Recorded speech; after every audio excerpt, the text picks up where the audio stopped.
আজকে আমরা ক্লাস 10 এর একটা প্রোজ করি, সেটা হচ্ছে কুর্গ। টি ফ্রম আসামটা আমাদের হয়ে গেছে, নিবেদিতা তোমাদের আপলোড করেছে, তো কুর্গটা বাকি আছে, ওইটা আমরা করে নিই।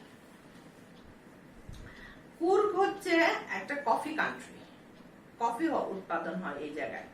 হ্যাঁ, তো প্রথমেই দেখো কুর্গের প্রথমেই লাইনটা আছে, Coorg is coffee country famous for its rain forest and spices. হ্যাঁ, ওখানে বৃষ্টি আর স্পাইস, মশলা, নানা রকম মশলা ওখানে পাওয়া যায়। এই তিনটে জিনিসের জন্য বিখ্যাত, কফি, রেইন ফরেস্ট আর স্পাইসেস। ক্লিয়ার? এখন আমরা একটু রিডিং করে তারপরে আমরা এক্সপ্লেনেশনে যাব, এখানে অসুবিধা হবে বলবে। Midway between Mysore and the coastal town of Mangalore sits a piece of heaven that must have drifted from the kingdom of God. This land of rolling hills is inhabited by a proud race of martial men, beautiful women and wild creatures. Coorg or Kodagu, the smallest district of Karnataka, is home to evergreen rainforests, spices and coffee plantations. Evergreen rainforests cover 30% of this district. During the monsoons, it pours enough to keep many visitors away. The season of joy commences from September and continues till March. The weather is perfect, with some showers thrown in for good measure. The air breathes of invigorating coffee estates and colonial bungalows stand tucked under tree canopies in prime corners. এতটুকু আগে আমরা পড়ে নিই, তারপরে আমরা আবার এগোবো। প্রথম কি বলেছে, কুর্গের লোকেশনটা কোথায়, কোথায় জায়গাটা কোথায় আছে? মিডওয়ে, মাঝখানে, between Mysore and the coastal town of Mangalore. তোমরা ব্যাঙ্গালোরের নাম সবাই শুনেছো, ব্যাঙ্গালোরের বেশি দূরে না, কাছেই হচ্ছে ম্যাঙ্গালোর। মাইসোরেরও নাম শুনেছো, বিখ্যাত জায়গা। তো মাঝামাঝি, মাইসোর আর ম্যাঙ্গালোরের মাঝামাঝি জায়গা হচ্ছে কুর্গ। আর ম্যাঙ্গালোরের কি বলছে, কোস্টাল টাউন মানে সমুদ্রের পাড়ে। It's a piece of heaven. কুর্গকে মনে হচ্ছে একটা স্বর্গীয় জায়গা, পিস অফ হেভেন। স্বর্গ যেরকম সুন্দর, যেরকম দেখতে, এরকম সুন্দর জায়গা। That must have drifted from the kingdom of God. বলছে কোন কারণে বোধহয় ভগবানের স্বর্গের একটা টুকরো আলাদা হয়ে এখানে এসে গেছে, হয়ে ওইটা কুর্গ হয়ে গেছে। মানে কুর্গটা দেখতে এত সুন্দর, such a beautiful place. This land of rolling hills, এই জায়গাটায় হিলস আছে। রোলিং হিলস মানে একটার পর একটা হিল, একটার পর একটা হিল, এরকম rolling hills. This land of rolling hills is inhabited by a proud race of martial men. এখানে যে লোকরা থাকে ওরা কে মার্শিয়াল ম্যান, মানে যোদ্ধা জাতি। ওরা যুদ্ধ করাটাই ওদের মার্শিয়াল, যুদ্ধ করে, যুদ্ধ করার জাতির ম্যান। বিউটিফুল উইমেন, ওইখানে যে উইমেনরা ওরাও দেখতে খুব সুন্দর। আর কি আছে, প্রচুর ওয়াইল্ড ক্রিচার্স, অনেক বন্য প্রাণী কুর্গে পাওয়া যায়। This is the first paragraph. তোমাদের কিন্তু এটা এই চ্যাপ্টারটায় প্রত্যেক লাইনে লাইনে প্রায় ছোট ছোট প্রশ্ন আছে। হ্যাঁ, প্রত্যেক লাইনে লাইনে ছোট ছোট প্রশ্নের উত্তর। যেমন প্রথমেই পেয়ে গেলাম আমরা, Coorg is coffee country. Coorg is famous for what? Coorg is famous for coffee, rain forest and spices. ঠিক গেলে, এরকম লাইনে লাইনে আনসার আছে। তারপরে ফার্স্ট প্যারাগ্রাফে দেখো আমরা কি আছে, ওয়্যার ইজ কুর্গ লোকেটেড? তখন তুমি কি বলবে, Coorg is located midway between Mysore and Mangalore. হ্যাঁ, তুমি কোস্টাল টাউন লিখতেও পারো, নাও লিখতে পারো। তারপরে কি বলবে, who are the inhabitants of Coorg? বলবে, তুমি কি বলবে, the Coorg is inhabited by martial men, beautiful women and wild creatures. দেখো, আমি খালি এই 3 লাইনের একটা ফার্স্ট প্যারাগ্রাফ পড়লাম, এটার থেকেই দেখো আমাদের 3-4টা প্রশ্ন বেরিয়ে গেল। হলো? আচ্ছা, আমি পড়ছি ফার্স্ট প্যারাগ্রাফটা আরেকবার, দেখো তোমাদের কোনো অসুবিধা হচ্ছে কিনা, বুঝতে পেরেছো কিনা। Coorg, coffee. Coorg is coffee country, famous for its rainforests and spices. Midway between Mysore and the coastal town of Mangalore sits a piece of heaven that must have drifted from the kingdom of Govt. This land of rolling hills is inhabited by a proud race of martial men, beautiful women and wild creatures. হলো গেল আমার first paragraph. Next আমরা আসছি second প্যারাগ্রাফে। Coorg or কোটাগু, কুর্গের আরেকটা নাম হচ্ছে কোটাগু। দেখো আবার আরেকটা কোশ্চেন পেলে কিন্তু, হ্যাঁ, what is the other name of Coorg? The other name of Coorg is Kodagu. Kodagu ki the smallest district of Karnataka. Which is the smallest district of Karnataka? The smallest district of Karnataka is Coorg or Kodagu. Is home to evergreen forests, spices and coffee plantations. এটা আমরা আগে first লাইনে পেয়ে গেছি যে কুর্গ কিসের home of what? It's home of evergreen rainforest. Evergreen rainforest মানে কি?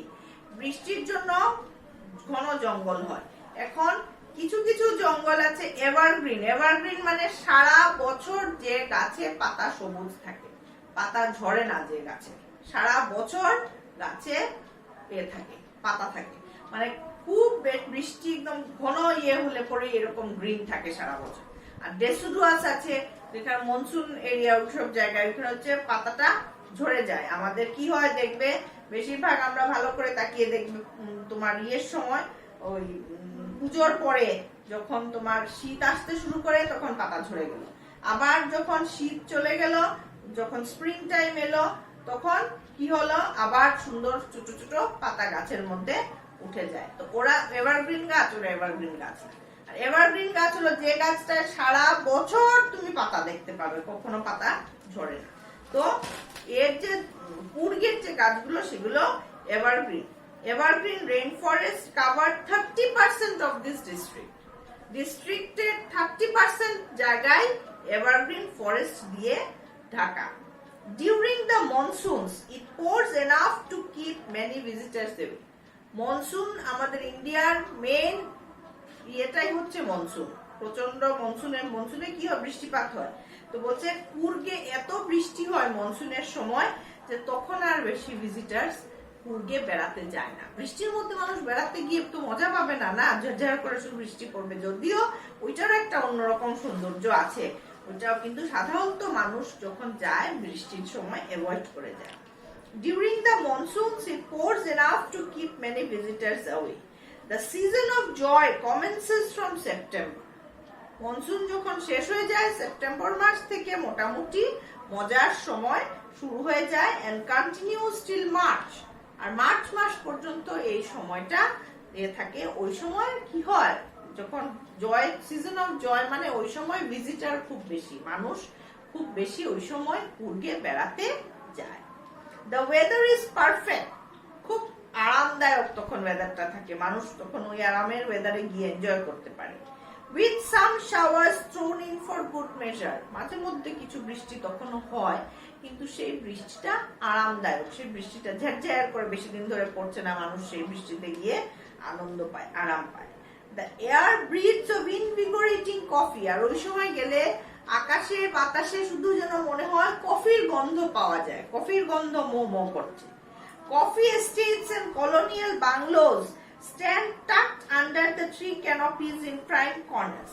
কফি এস্টেটস, আমরা কফি এস্টেটস এদিকে লোকজন যারা আমরা দেখিনি, আমরা বলতে পারবো না, কিন্তু তোমরা সবাই চা বাগান দেখেছো নিশ্চয়ই। এই এয়ারপোর্টের দিকে যেতে ডলু বাগান, কত চা বাগান আছে আমাদের। তো চা বাগানের মতো কফি বাগানও হয়, কফি বাগানকে বলা হয় coffee estates. Coffee estates and colonial bungalows, তোমরা এখানেও দেখবে সব চা বাগানগুলোতে কি হয়, ম্যানেজারের বাংলো থাকে, কলোনিয়াল বাংলো, টিলার উপরে এরকম করা ছাউনি দেওয়া, চাল টাল দেওয়া, একটা বেশ খুব এলিগেন্ট থাকে বাংলোগুলো। ওই রকম বাংলো ওইখানেও আছে, কুর্গেও আছে। কফি এস্টেটের যে তোমার ম্যানেজার বা মালিক ধরো হতে পারে, সাধারণত ম্যানেজাররাই থাকে, ওই বাংলোগুলোতে থাকে। স্ট্যান্ড টাকড আন্ডার ট্রি ক্যানোপিস, এগুলো হ্যাঁ মনে হচ্ছে যেন কি ট্রি ক্যানোপিজ, ক্যানোপিজ মানে কি দেখো দিয়েছে roof like covering that form shelters, মানে কভার করা। হ্যাঁ, তো বলছে যে coffee estates and colonial bungalow stand tucked under tree canopies in prime corners, বড় বড় গাছ আছে আর ওই গাছের ছায়ায় যেন এগুলো বাংলো টাংলো গুলো ঢাকা, এস্টেট গুলো। টাকড অ্যাকচুয়ালি আমরা কাকে বলি জানো, ওই যে টাক ইওর শার্ট, আমরা একটা খুব কমন কথা বলি, মানে শার্টটা গুজে পরা, প্যান্টের ভিতরে যে আমরা গুজে পরি যেটাকে বলে টাকিং। হ্যাঁ, তো এখানে মনে হচ্ছে যেন ওই বাংলোগুলো আর কফি এস্টেট গুলো কি হচ্ছে স্ট্যান্ড টাক আন্ডার, গাছের নিচে গাছের জন্য টাক করে ওদেরকে রাখা হয়েছে। এই হলো আমার সেকেন্ড প্যারাগ্রাফ। আরেকবার আমি পড়ছি, দেখো শেষ করলাম তো, তোমার কোনো জায়গায় অসুবিধা থাকলে আমি একবার রিডিং করি, বুঝতে পারবে অসুবিধা থাকলে। Coorg or Kodagu, the smallest district of Karnataka, is home to evergreen rainforests, spices and coffee plantations. Evergreen rainforests cover 30% of this district. During the monsoons, it pours enough to keep many visitors away. The season of joy commences from September and continues till March. The weather is perfect, with some showers thrown in for good measure. The air breathes of invigorating coffee. Coffee estates and colonial bungalows stand tucked under tree canopies in prime corners. হলো, তারপরের প্যারাগ্রাফে যাই। আচ্ছা, first প্যারাগ্রাফটা কি ছিল, introduction টাইপের, কোথায় আমাদেরকে idea দিয়েছে কে থাকে এরকম। সেকেন্ড প্যারাগ্রাফে আমরা কোন সময় গেলে আনন্দ পাবো, ডিস্ট্রিক্টে কি কতটা ফরেস্ট আছে কি আছে আমরা ডিটেইল একটা ডেসক্রিপশন পেয়েছি। থার্ডটা কিন্তু মানুষ সম্পর্কে বলবে। হ্যাঁ, দেখো আমি পড়ছি। The fiercely independent people of Coorg are possibly of Greek or Arabic descent. As one story goes, a part of Alexander's army moved south along the coast and settled here when return became impractical.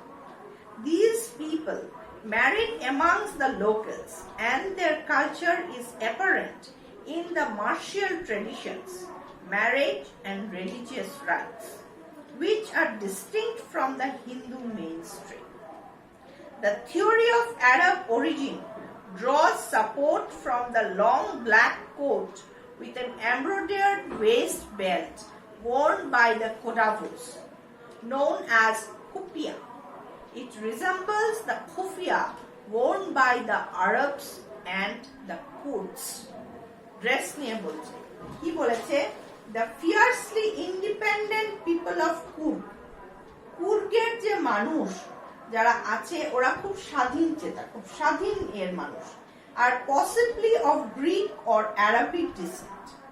ওদেরকে বলা হচ্ছে যে ওদের পূর্বপুরুষরা খুব সম্ভব হয় ওরা গ্রিক ছিল অথবা ওরা অ্যারাবিক ছিল।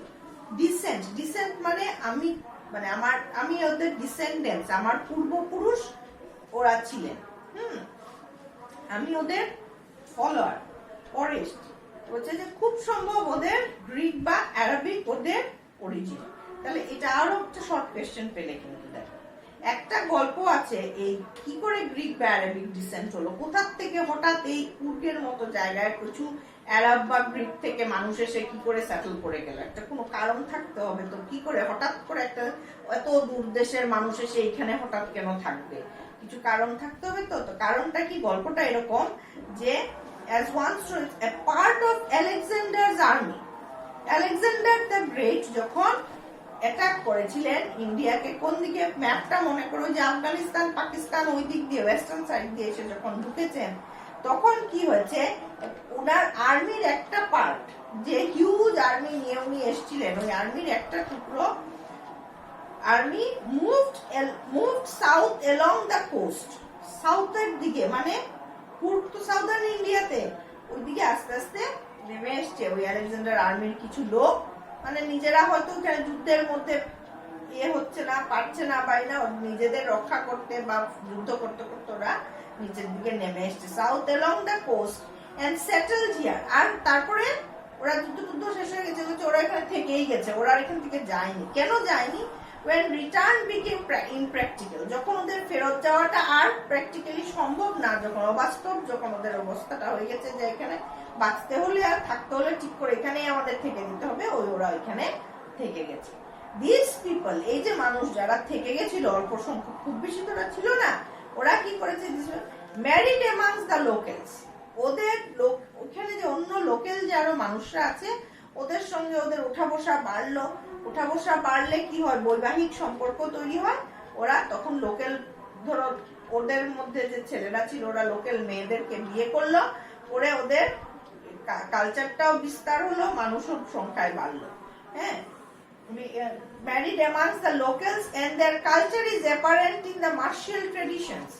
আর ওদের যে কালচার, ওরা যে অন্যদের এমনি লোকাল, ওরা যে একটু আলাদা, এটা ওদের থাকা খাওয়া পড়া কালচার, কি চলাফেরা, থাকা খাওয়া পড়া, এটার মধ্যে তফাৎটা বোঝা যায় কি করে? In the martial tradition, marriage and religious rites, ওদের মার্শিয়াল ট্রেডিশন, ওদের যুদ্ধ করার যে ইয়েটা, ভাবটা, ওইটার সঙ্গে তারপরে ওদের বিয়ের যে নিয়ম কানুন, তারপর ওদের যে রিলিজিয়াস রাইটস, ওদের যে ধার্মিক যে কাজগুলো ওরা করে, এগুলো কোনোটাই অন্যদের, which are distinct from the Hindu mainstream, হিন্দুদের যে নিয়ম বা এগুলোর সাথে এগুলো মেলে না, একদম আলাদা। সেই জন্য ওরা যে হিন্দু না, বা ওরা যে অন্যদের থেকে আলাদা, সেটা একদম ক্লিয়ারলি বোঝা যায়। তো ওরা আলাদা, এটা তো আমরা বুঝলাম।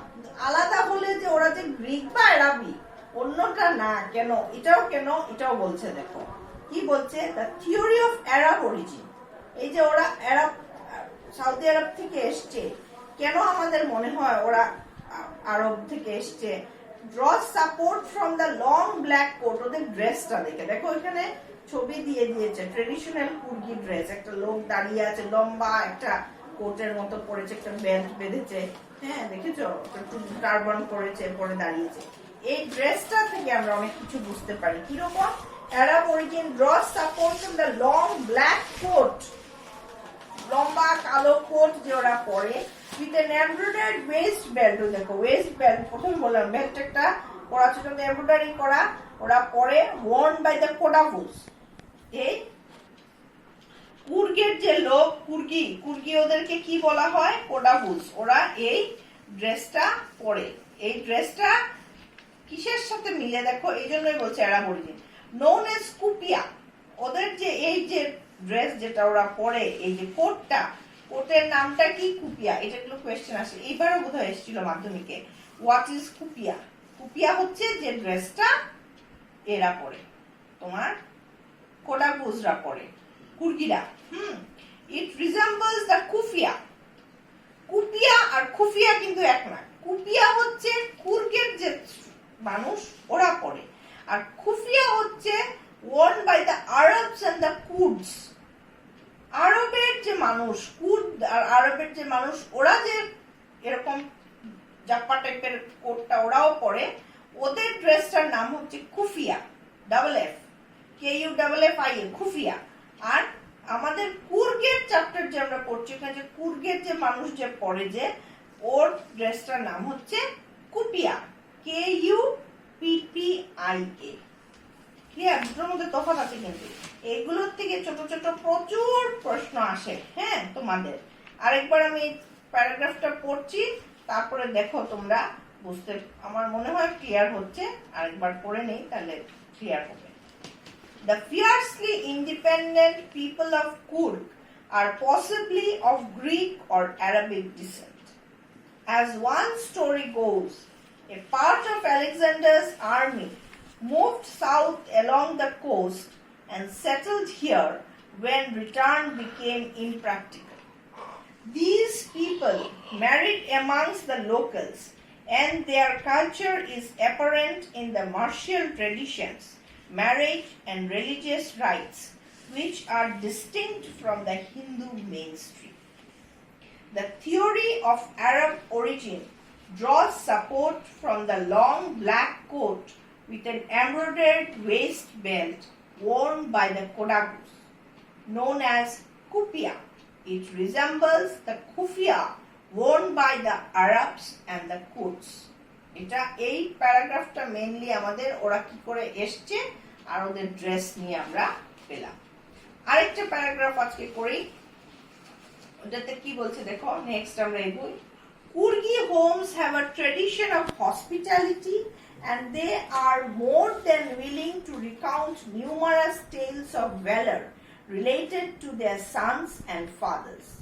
The Coorg regiment is one of the most decorated in the Indian Army, and the first chief of the Indian Army, General Cariappa, was a Coorgi. Even now, Kodavus are the only people in India permitted to carry firearms without a license. এখন হচ্ছে ওদের ভ্যালর, ওরা যে Martial race আমরা বলছি, ওরা খুব fight করতে পারে করে, ওইটা নিয়ে এই প্যারাগ্রাফ কি বলেছে। Coorgi homes have a tradition of hospitality, ওরা খুব অতিথি পরায়ণ, আদর আপ্যায়ন করে ওরা মানুষজনকে। And they are more than willing to recount numerous tales of valor, ওদের যে সাহসিকতার যত গল্প আছে, এই গল্পগুলো ওরা, নানা গল্প যেগুলো আছে সেগুলো ওরা মানুষকে বলতে ওরা খুব আনন্দ পায়। জানো আমার বাবা এরকম ছিল, আমার ঠাকুরদা এই কাজ করেছে, এইরকম বীরত্বের কাজ করে, এরকম যুদ্ধ করেছে, এইরকম, এইসব গল্প ওরা বলতে খুব ভালোবাসে। They are more than willing to recount numerous tales of valor related to their sons and fathers. ওদের ছেলে, ওদের বাবা, ওদের ঠাকুরদা সবাই যে ওদের যে সবচেয়ে ওরা যোদ্ধা জাতি, তো ওদের যুদ্ধের গল্পগুলো ওরা শেয়ার করতে খুব মজা পায়, ভালোবাসে। The Coorg regiment, আর আর্মিতে কিন্তু রেজিমেন্ট আলাদা আলাদা করা আছে, রাজপুত রেজিমেন্ট, কুর্গ রেজিমেন্ট, তারপরে তোমার এরকম আরো মারাঠা রেজিমেন্ট, এরকম আলাদা আলাদা আছে। তো কুর্গ রেজিমেন্ট যেটা আছে এটাকে বলা হয় is one of the most decorated in the Indian Army. Indian আর্মির মধ্যে যতগুলো রেজিমেন্ট আছে তার মধ্যে কুর্গ রেজিমেন্টটা হচ্ছে খুব ডেকোরেটিভ, খুব সুন্দর, ওদের ড্রেসটা খুব গর্জি, খুব গর্জিয়াস, ওদের কাপড় ইউনিফর্মটা is one of the most decorated in the Indian Army, and the first chief of the Indian Army, General Cariappa, was a Coorgi. এটা কুর্গের ওদের মানুষের কাছে এটা খুব সম্মানের, যে ইন্ডিয়ান আর্মির যে প্রথম যে চিফ ছিলেন, chief of the Indian army যে ফার্স্ট যে ছিলেন, ওনার নাম কি, জেনারেল কারিয়াপ্পা, উনি হচ্ছেন একজন কুর্গি। দেখো এখানে আবার কতগুলো কোয়েশ্চেন বেরিয়ে গেল কিন্তু আমাদের। হ্যাঁ, one of the most decorated Indian army regiment কোনটা, কুর্গ রেজিমেন্ট। ফার্স্ট ইন্ডিয়ান আমাদের ইন্ডিয়ান আর্মির ফার্স্ট চিফ কে, জেনারেল কারিয়াপ্পা। জেনারেল কারিয়াপ্পা কি একজন কুর্গি ছিলেন, কতগুলো কোয়েশ্চেন বেরোলো দেখো। হ্যাঁ, তারপরে even now Kodavas are the only people in India. আরো অদ্ভুত কি, এই যে কোডাভুজ বা কুর্গি যারা, ওরা একমাত্র ওরা হচ্ছে ভারতবর্ষের একমাত্র রেস, ক্লাস অফ পিপল, ওদেরকে কি হয় in India permitted to carry fire arms without a licence. আমরা যদি লাইসেন্স ছাড়া বন্দুক রাখি আমাদেরকে জেলে ধরে নিয়ে যাবে। হ্যাঁ, আমরা লাইসেন্স ছাড়া বন্দুক রাখতে পারবো না, আমাদের কারোর এলাউড না। কিন্তু ওরা যে যোদ্ধা জাতি যেহেতু ওরা, সেই জন্য ওদেরকে ফায়ার আর্মস লাইসেন্স ছাড়া ওদেরকে ক্যারি করতে, ওদের রাখতে এলাও করা হয়। এটা ওদের একটা স্পেশাল পারমিশন ওদের আছে, স্পেশালি ওদের এই ইয়েটা ওরা এনজয় করে। এটা হলো আমাদের ওদের এই ব্যাপারে। হ্যাঁ, এই প্যারাগ্রাফটা আমি আরেকবার পড়ি, দেখে নাও তোমাদের অসুবিধা আছে কিনা। আর কোনো কনফিউশন থাকলে তোমরা আমাকে যোগাযোগ করবে, ফোনে, হোয়াটসঅ্যাপে, যেরকম পারো করবে। এটা পরে দেখে নিই, তাহলে আর আরেকদিন আমরা বসে আমরা লাস্ট পার্টটা ডিসকাস করলে আমাদের এই পার্টটা শেষ হয়ে যাবে। Coorgi homes have a tradition of hospitality and they are more than willing to recount numerous tales of valor related to their sons and fathers. The Coorg regiment is one of the most decorated in the Indian Army, and the first chief of the Indian Army, General Cariappa, was a Coorgi. Even now, Kodavus are the only people in India permitted to carry firearms without a license. আমাদের একটা, দুটো, তিনটে, চারটে paragraph আমরা complete করেছি। আজকে আমার মনে হয় 4টে তোমাদের ক্লিয়ার হয়েছে, আর আমাদের বেশি বাকি নেই, 1টা 2টো 3টে বোধহয়, 3টে 4টে যদিও, কিন্তু এগুলো একদম ছোট, আরো 4টে আমাদের ছোট ছোট প্যারাগ্রাফ আমাদের বাকি আছে, তাহলে আমাদের খুব শেষ হয়ে যাবে। নেক্সট আরেকটা ক্লাস করলে আমরা খুব শেষ করে নেব। আজকে এইটুকুনি থাক, ঠিক আছে? Thank you.